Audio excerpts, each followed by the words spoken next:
Welcome to the broadcast. My name is Grace Kuria. Now, ANC party leader Musalia Mudavadi has termed the postponement of the launch of the signature collection process for the BBI initiative as a divine intervention, saying it might create room for further engagements for dialogue and allow for consensus building. Mudavadi says the country to remain united, there is a need for an all-inclusive process, and with the COVID-19 pandemic having escalated in the country, the ANC party leader says politicians should lead by example and tone down on political rhetoric, especially on the BBI agenda, and embrace consensus building, even as the nation aims at reaching a non-contested referendum. There has been a postponement of the collection of signatures. Perhaps this is some kind of divine intervention, which gives Kenyans room to quickly close ranks on the areas that were extremely contentious. I say so because once the final publication is done, that is the document that signatures must be appended to. Now, with this slight delay, if I may put it that way, that has been occasioned, then we could use that opportunity so that when the government printer is doing the final publication, the gaps will have been narrowed.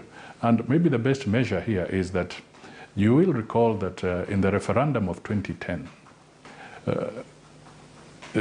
or end of 2009, that is for the 2010 constitution, you remember the threshold was about 70% acceptance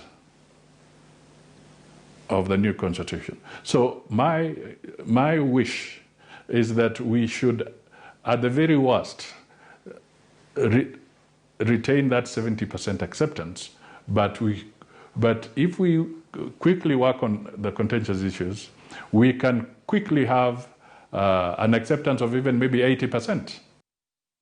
Right, and still on that, as the country awaits the launch of the BBI Signature Drive by President Uhuru Kenyatta and his handshake partner, ODM leader Raila Odinga, the move is attracting both optimism and resistance among Kenyans.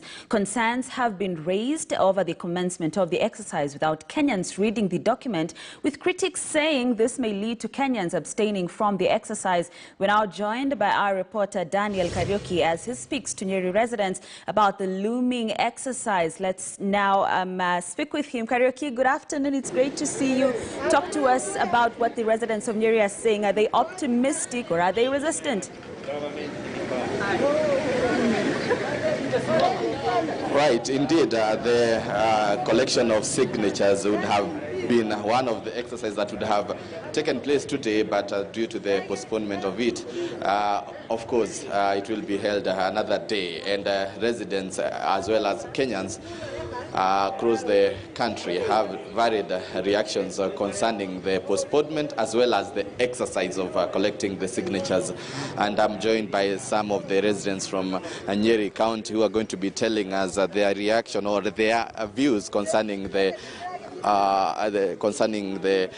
postponement of the entire exercise. And I'm joined by one man here who is going to be telling us his name, and maybe you can tell us what is your reaction, and was it in order to postpone the signature? Were you prepared for this? Mimi naitwa Michael Ndongo, mkaaji wa Nyeri, na mimi nasema BBI tukatai sana, lakini mpaka tujulishwe hali yake. Lakini ile kitu muhimu sana katika wananchi ni watu wajulishwe hali ya hii ugonjwa, sababu tukiambia BBI na bado wanazidi kukufa hakuna maana. Tena kiongozi wote wajulishwe, sababu kuna mtu kama Ruto, kuna Mudavadi, kuna Wetangula na kina Kalonzo, ndio waelezo na njia mzuri wakae pamoja meza moja, ndio waelezane maana ya BBI ni nini, sababu wananchi wa kawaida hakuwa na shida yote hawezi kujua maana ya BBI, sababu wengine wanagonjeka, hawana pesa hospitali, hakuna malisho mazuri kwa katika mili yao hata kukaa. Kwa hivyo ningesema hii BBI watu wajulishwe, tena vitabu ziletwe katika kijiji, tuambie maana yake ni nini. Isiwe ikawa ni watu wawili peke yake. Kenya si watu wawili, ni kila kiongozi wote ana wafuasi yake ya watu. Ndio wajulishwe watu yake, ajue maana ya BBI, isije ikapitishwa kiongozi mmoja anaulizwa na watu wake ulifanya nini na ukuelezwa ndio uje utueleze katika mashinani katika kijiji.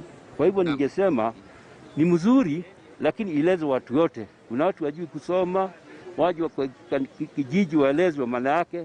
Tena hali ya ugonjwa iangaliwe sana kuliko BBI, sababu watu wakikufa itakuwa BBI kwa watu gani? Naam, asante sana. Let me talk to one more person here. You are going to tell us your name and you tell us your concern. Do you feel this was the right move? And if it was the right move, then maybe you can tell us what should the government or those proponents of the BBI do? Kwa majina mimi naitwa John Mwai. Ningeshukuru sana vile rais wetu walikaa chini na deputy wake wakasimamisha hii maneno ya rege. Sababu leo tulikuwa tumeambiwa ati tutaanza kuchukuliwa hii sidili. Sasa watu wengi walikuwa naenda kwa manyumbani kwao, juu ya hii ati lazima mtu aende nyumbani awekee huko mahali unapigia kula. Sasa hii maneno wacha isimame tu. Kwanza tukabiliane na hii ugonjwa tuko naye. Wewe kama ungepewa nafasi, kama ingeanza leo, ungepiga hiyo sahihi, ungepeana sahihi? Sigepiga. Kwa nini labda? Sababu hata hatujasoma hii kitu, hatujapata copy. Sasa unaenda kupiga ya na hujui nini. Naam, asante sana. Asante kwa maoni yako.